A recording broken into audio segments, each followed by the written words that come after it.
May nilinaw si Senator Judge Robin Padilla sa pahayag niya kahapon na hindi dapat one-sided ang prosekusyon. Pagdidiin naman ng prosekusyon, hindi sila kundi mga Senator Judge ang dapat neutral. Nakatutok si Sandra Aguinaldo.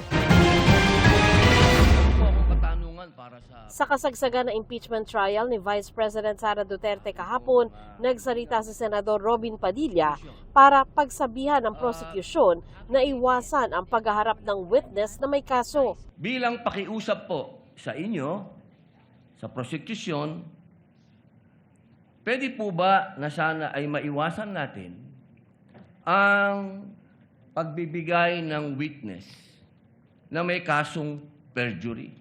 Hindi na po ito si Las Cañas.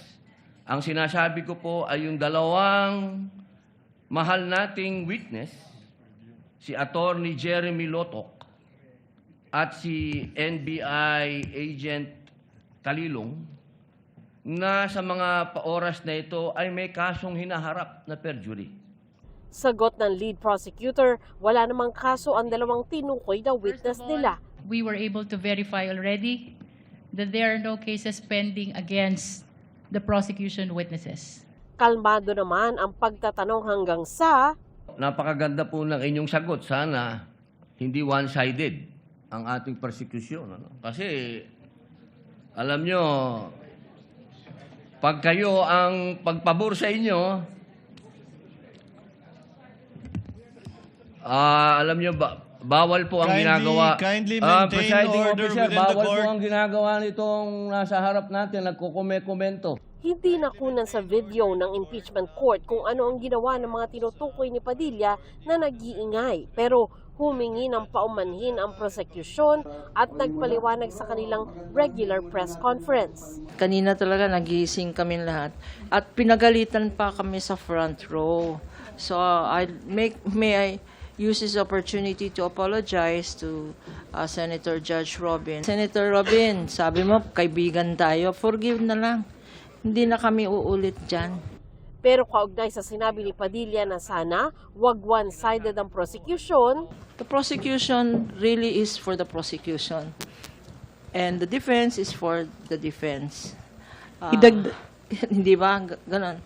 As we say, it is the nature of the beast. Siguro sinasabing dapat neutral, that applies to senator judges.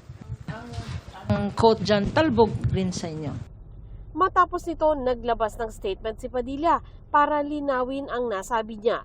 Kaugnay daw ito sa sitwasyon ng ilang senator judge na hindi makadalo sa impeachment trial dahil nahaharap sa kaso.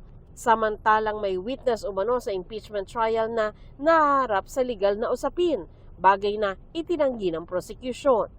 So, ibig niyo pong sabihin, yung mga senator judges dito ngayon na humaharap sa kaso, na hindi po pinapayagan ng ombudsman at hindi pa rin sila guilty. Your Honor, with all due respect, ang question niyo po kanina ay kaugnay ng pagtistigo. Testigo nga, Referring to judges the nga yung witnesses of sinasabi the prosecution, Your Honor. Ang usapan po ay yung guilty or not guilty. Okay? So, tatanong na po ako ng bago. Pwede po ba? May I be clarified, Your Honor, on your last question about the senator you said are facing cases? Lead counsel, I think that was more Alam of niyo a... po, malinaw na po yung sinabi ko and wala po kayong karapatan magtanong Hindi, sa Senator Judge. diliwanagin. Sa ngayon, 3 senador ang hindi nakakadalo sa trial. Si Senador Jinggoy Estrada at Senador Rodante Marcoleta na kapwa may kasong plunder sa Sandigan Bayan. At si Senador Bato de la Rosa na may warrant of arrest mula sa International Criminal Court. Si Marcoleta sumulat sa impeachment court para payagan siyang bumoto sa impeachment trial ng bise. Ni-refer ito ng impeachment court sa Senado para matalakay sa pagbubukas ng sesyon dahil ayon kay Presiding Officer Chis Escudero, kailangan amyendahan ng rules para dito. The presiding officer in this court will not act on it at this time, but instead, since we will be resuming next week, we'll be referring this matter to the Senate as a legislative body, given that it's the Senate that will be amending the rules, to allow participation through a vote. Because apparently, as pointed out by Senator Judge Marcoleta, during the Estrada impeachment trial, a rule was adopted, which we are confirming, that allows the Senate President to provide a mechanism by which a senator who cannot vote, once we convene the Senate as a legislative body, I am inclined to agree with the suggestion of Senator Marcoleta, for as long as there is no suspension. Matatanda ang sinuspindi ng Sandigan Bayan ng 90 days si Estrada noong Hunyo. Sandra Aguinaldo, Nakatutok, 24 Oras.